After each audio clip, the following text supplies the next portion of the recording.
Imagine a morning in late November, a coming of winter morning more than 20 years ago. Consider the kitchen of a spreading old house in a country town.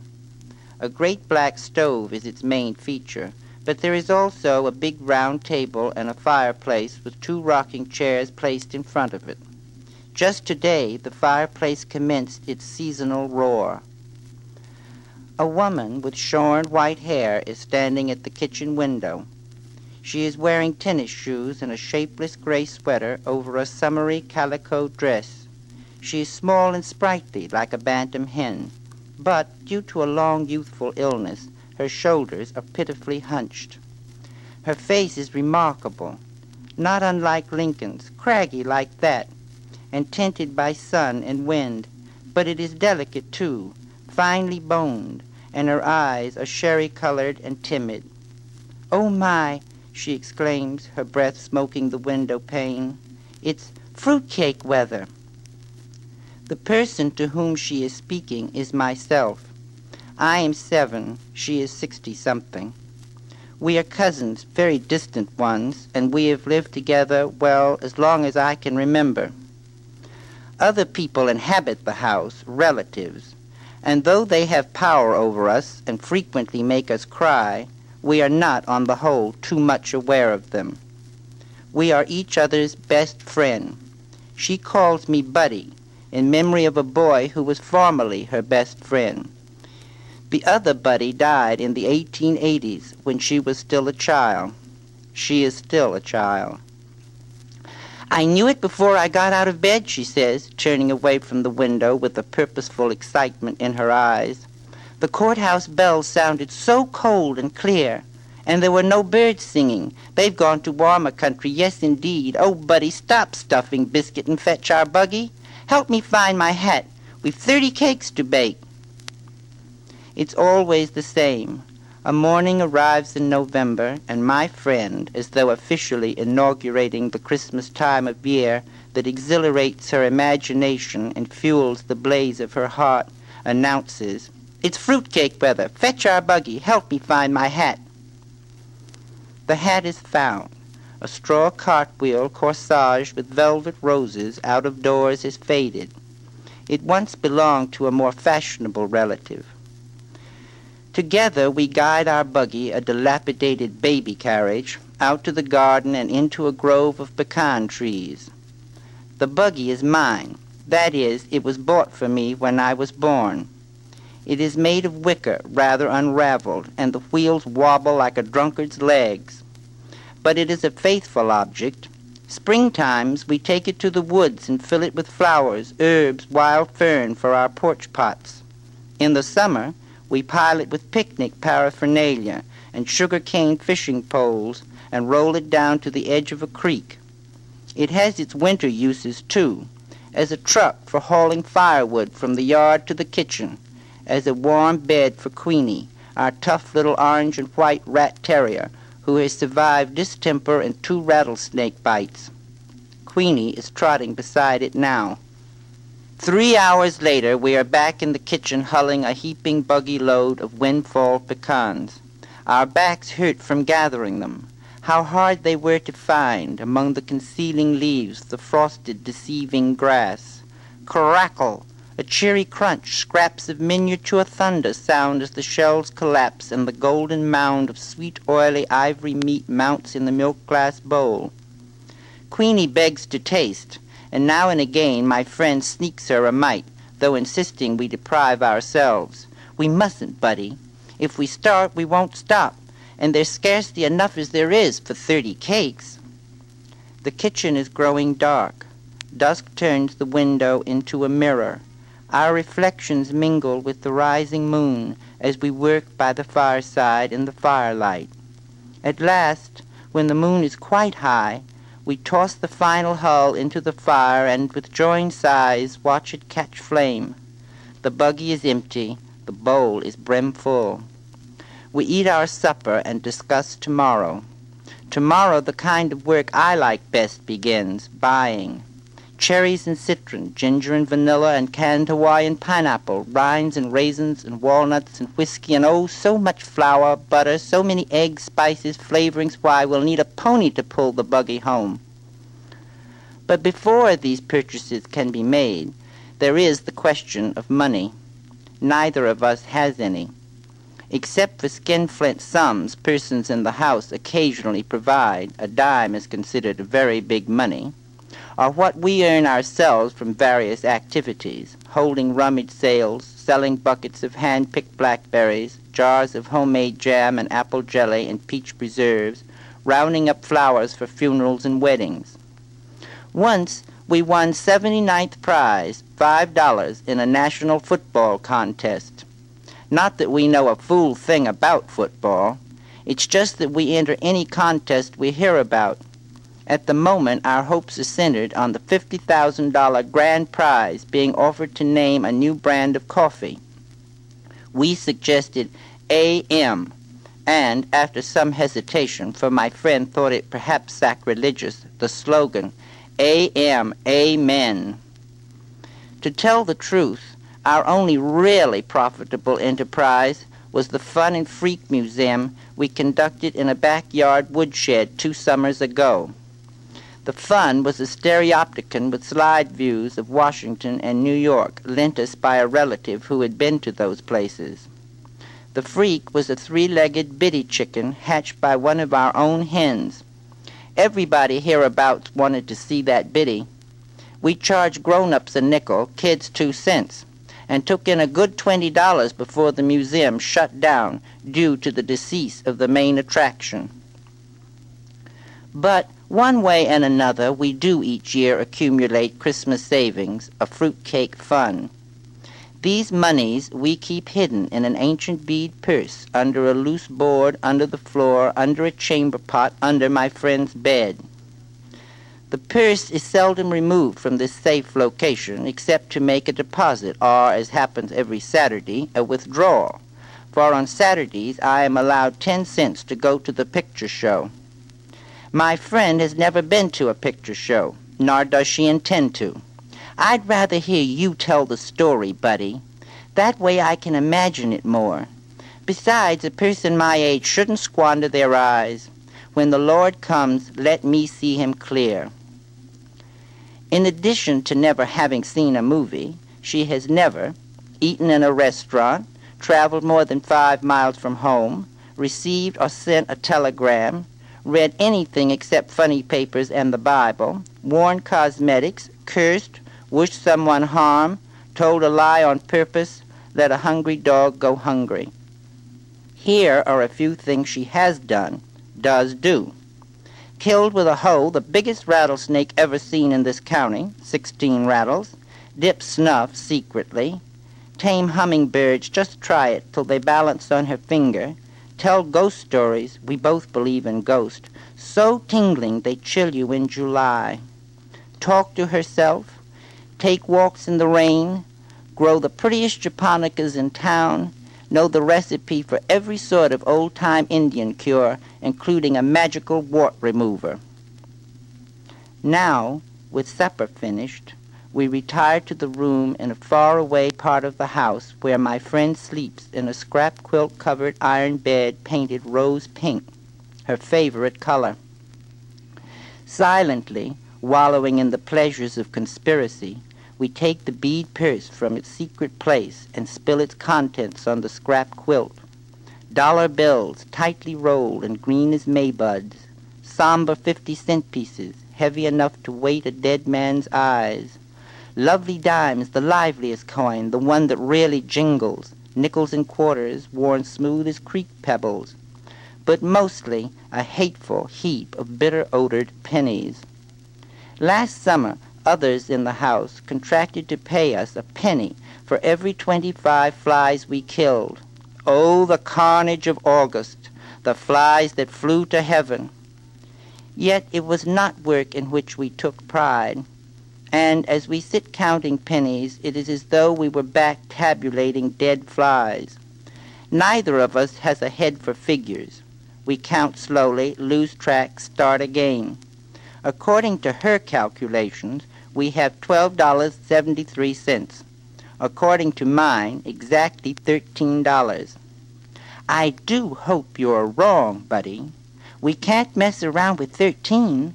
The cakes will fall or put somebody in the cemetery. Why, I wouldn't dream of getting out of bed on the 13th.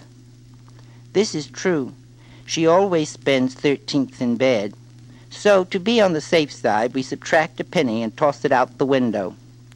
Of the ingredients that go into our fruit cakes, whiskey is the most expensive as well as the hardest to obtain. State laws forbid its sale. But everybody knows you can buy a bottle from Mr. Ha-Ha Jones.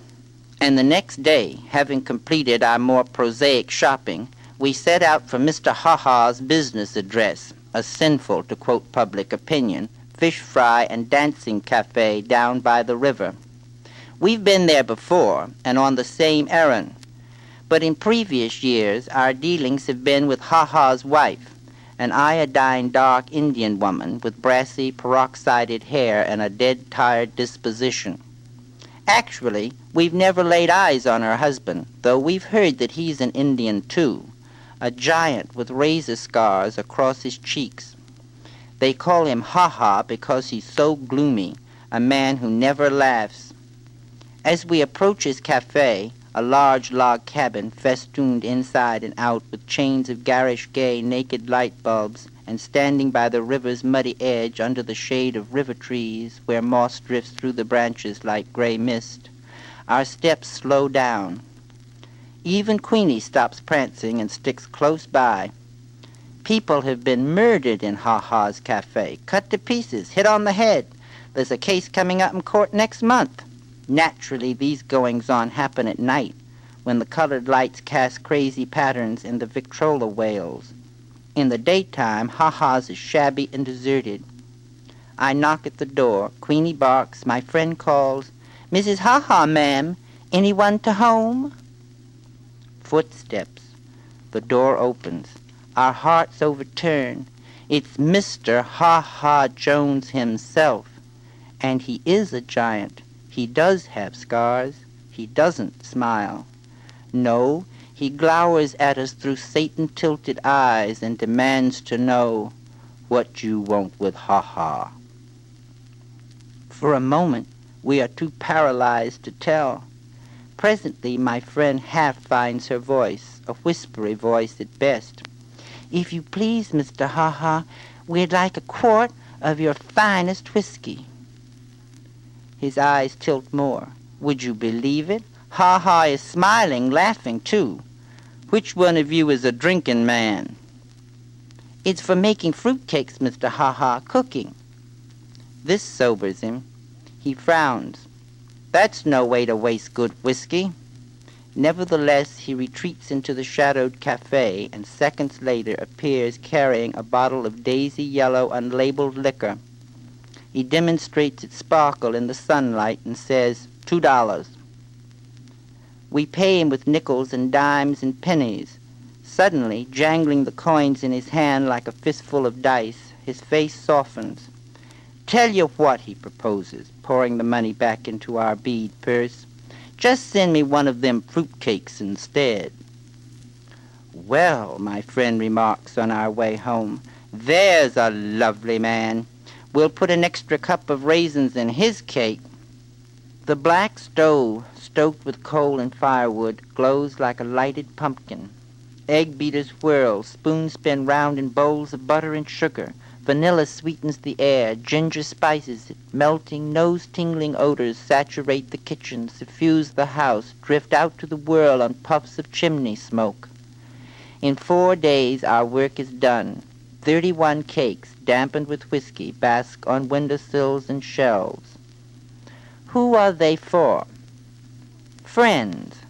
Not necessarily neighbor friends.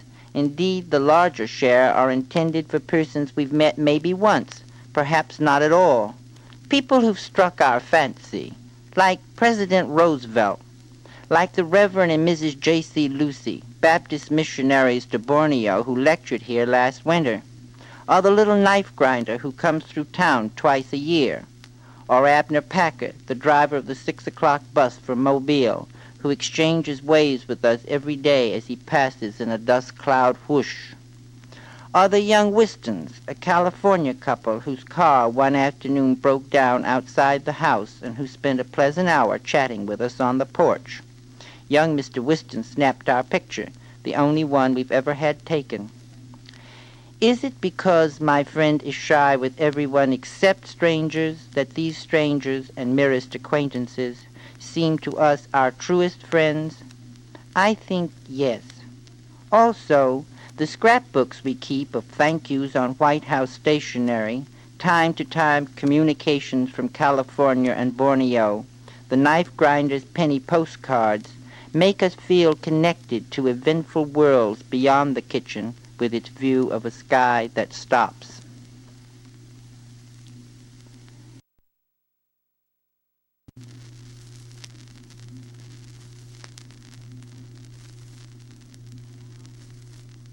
Now a new December fig branch grates against the window.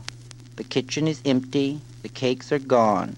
Yesterday we carted the last of them to the post office, where the cost of stamps turned our purse inside out.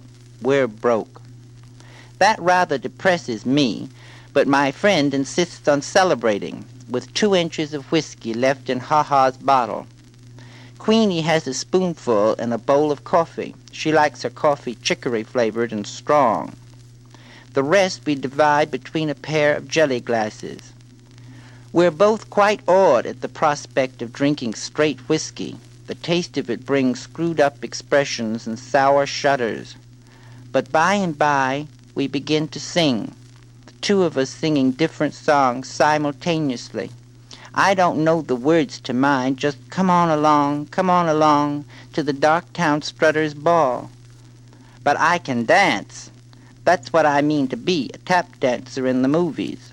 My dancing shadow rollicks on the walls. Our voices rock the chinaware. We giggle as if unseen hands were tickling us. Queenie rolls on her back. Her paws plow the air. Something like a grin stretches her black lips. Inside myself, I feel warm and sparky as those crumbling logs, carefree as the wind in the chimney. My friend waltzes round the stove, the hem of her poor calico skirt pinched between her fingers as though it were a party dress. Show me the way to go home, she sings, her tennis shoes squeaking on the floor. Show me the way to go home. Enter 2 relatives, very angry, potent with eyes that scold, tongues that scowl. Listen to what they have to say, the words tumbling together into a wrathful tune. A child of 7, whiskey on his breath. Are you out of your mind? Feeding a child of 7 must be loony, road to ruination. Remember Cousin Kate, Uncle Charlie's brother-in-law? Shame, scandal, humiliation. Pray, beg the Lord. Queenie sneaks under the stove. My friend gazes at her shoes. Her chin quivers. She lifts her skirt and blows her nose and runs to her room. Long after the town has gone to sleep and the house is silent except for the chimings of clocks and the sputter of fading fires, she is weeping into a pillow already as wet as a widow's handkerchief. Don't cry, I say, sitting at the bottom of her bed and shivering despite my flannel nightgown that smells of last winter's cough syrup. Don't cry, I beg, teasing her toes, tickling her feet. You're too old for that. It's because, she hiccups, I am too old. Old and funny. Not funny, fun. More fun than anybody. Listen, if you don't stop crying, you will be so tired tomorrow we can't go cut a tree. She straightens up. Queenie jumps on the bed, where Queenie is not allowed, to lick her cheeks. I know where we'll find real pretty trees, Buddy, and holly, too, with berries big as your eyes. It's way off in the woods, farther than we've ever been. Papa used to bring us Christmas trees from there, carry them on his shoulder. That's 50 years ago. Well, now, I can't wait for morning. Morning. Frozen rime lust as the grass. The sun, round as an orange, and orange as hot weather moons, balances on the horizon, burnishes the silvered winter woods. A wild turkey calls. A renegade hog grunts in the undergrowth. Soon, by the edge of knee-deep, rapid-running water, we have to abandon the buggy. Queenie wades the stream first, paddles across barking complaints at the swiftness of the current, the pneumonia-making coldness of it. We follow, holding our shoes and equipment, a hatchet, a burlap sack, above our heads. A mile more of chastising thorns, burrs, and briars that catch at our clothes, of rusty pine needles, brilliant with gaudy fungus and molted feathers. Here, there, a flash, a flutter, an ecstasy of shrillings reminds us that not all the birds have flown south. Always the path unwinds through lemony sun pools and pitch vine tunnels. Another creek to cross, a disturbed armada of speckled trout froths the water round us, and frogs the size of plates practice belly flops. Beaver workmen are building a dam. On the farther shore, Queenie shakes herself and trembles. My friend shivers too, not with cold, but enthusiasm. One of her hat's ragged roses sheds a petal as she lifts her head and inhales the pine-heavy air. "We're almost there. Can you smell it, buddy?" she says, as though we were approaching an ocean. And indeed it is a kind of ocean.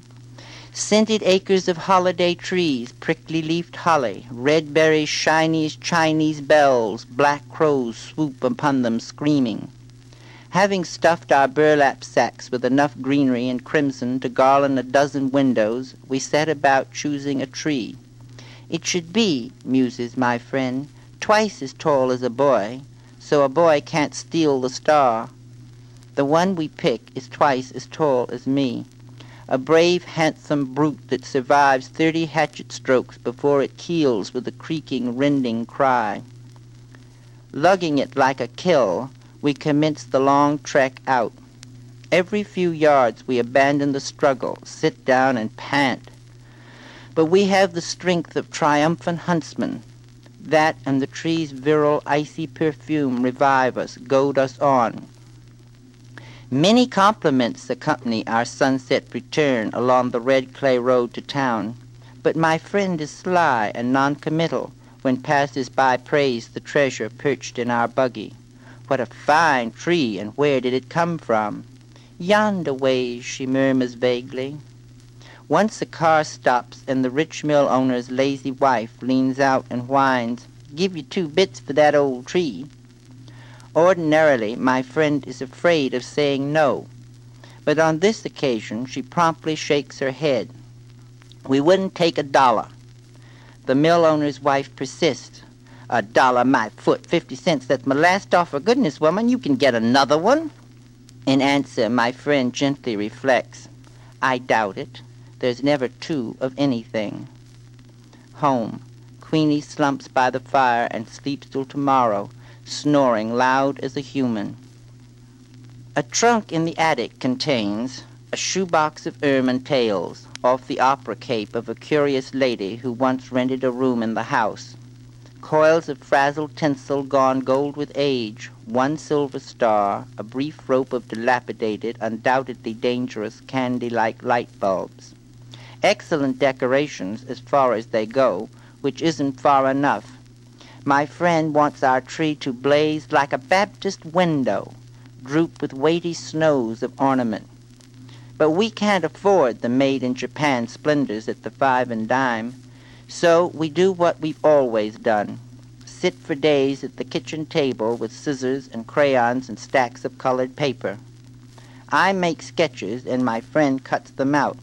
Lots of cats, fish too, because they're easy to draw, some apples, some watermelons, a few winged angels devised from saved-up sheets of Hershey bar tinfoil. We use safety pins to attach these creations to the tree. As a final touch, we sprinkle the branches with shredded cotton. My friend, surveying the effect, clasped her hands together. "Now, honest, buddy, doesn't it look good enough to eat?" Queenie tries to eat an angel. After weaving and ribboning holly wreaths for all the front windows, our next project is the fashioning of family gifts. Tie-dye scarves for the ladies, for the men a home-brewed lemon and licorice and aspirin syrup to be taken at the first symptoms of a cold and after hunting. But when it comes time for making each other's gifts, my friend and I separate to work secretly. I would like to buy her a pearl-handled knife, a radio, a whole pound of chocolate-covered cherries. We tasted some once, and she always swears, "I could live on them, buddy. Lord, yes, I could, and that's not taking his name in vain." Instead, I am building her a kite. She would like to give me a bicycle. She said so on several million occasions. If only I could, buddy. It's bad enough in life to do without something you want, but confound it, what gets my goat is not being able to give somebody something you want them to have. Only one of these days I will, buddy, locate you a bike. Don't ask how, steal it maybe.